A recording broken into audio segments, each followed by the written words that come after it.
বেশিরভাগ ক্ষেত্রে বলবেন আপনি ঠিক রাস্তায় চলছেন, ঠিক আপনি ট্রিটমেন্ট করছেন, তাহলে পেশেন্টও খুশি। তার যে বাইরে যাওয়া, এই যে একটা সমস্যা, টাকা পয়সা খরচ করে, সেটাও আমি বলেছি এটা শুধু করে না, উদ্বোধন করে সেটাকে যাতে ঠিকভাবে চলে, সাস্টেন যাতে হয় সেই ব্যবস্থাটা করতে। আমি চাই যে আগামী দিন আমরা সবাই একসাথে আমরা চলব।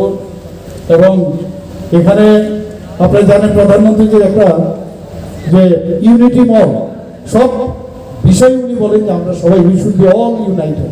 এখানে ব্যবসা ক্ষেত্রেও উনি ইউনিটি মলের কথা বলেছেন।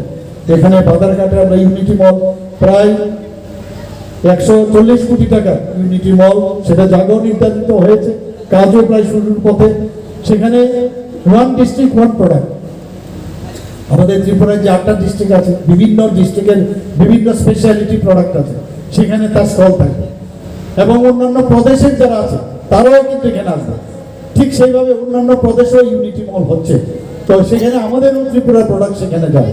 এই যে সমস্ত এক সূত্রে বাধা সবাইকে প্রোডাক্টের মাধ্যমে কিন্তু সাস্টেন করতে গেলে, আমি আমাদের আধিকারিকদের নিয়ে আমি কয়েকবার 3বার আমি নিজেও গেছি সেই জায়গাটা, যে এই যেহেতু এই সুবিধাটা আমাদের এসছে, আমরা বাইরে বহু মলে আমরা যাই, আধুনিক থেকে আধুনিকতম যে মল সেটা যেন হয়, সেই ব্যবস্থা সাস্টেন হবে, সেই যে পয়সাটা আসবে তাতে করে তার ডেভেলপমেন্ট হবে, ওখানকার যে যারা কর্মসংস্থানের সুযোগ পাবে, তো সেই ব্যবস্থা যাতে থাকে সেই ব্যবস্থা আমরা ওনাকে বলেছি। আমি আর বেশি কিছু বলছি না। আমরা এর মধ্যে আপনার আজকের এই সুন্দর দিনে আমি এখানে স্বাগত জানাই, শুভেচ্ছা জানাই এবং অভিনন্দন জানাই।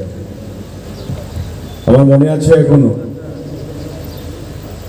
2018 সালে যখন ভারতীয় জনতা পার্টির প্রার্থী হয়ে এই বিধানসভা কেন্দ্রে আসি প্রতিদ্বন্দ্বিতা করার জন্য,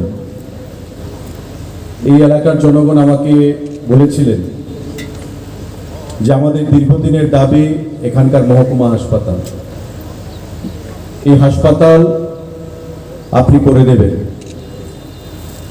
যাতে এই হাসপাতালটা হয়। কারণ আমাদের কিছু হলেই আগরতলা চলে যেতে হয়।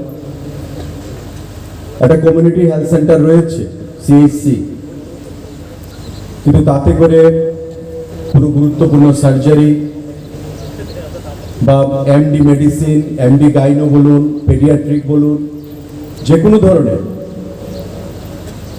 বিশেষ করে জটিল যে রোগগুলো সেগুলোর চিকিৎসা পরিষেবা এখানে হয় না। তাই আপনাদের এই মহকুমা হাসপাতাল আপনি করে দেবেন। নতুন সরকার যদি প্রতিষ্ঠিত হয়, সরকারের কাছে এবং আপনার কাছে আমাদের এটাই প্রত্যাশা থাকবে।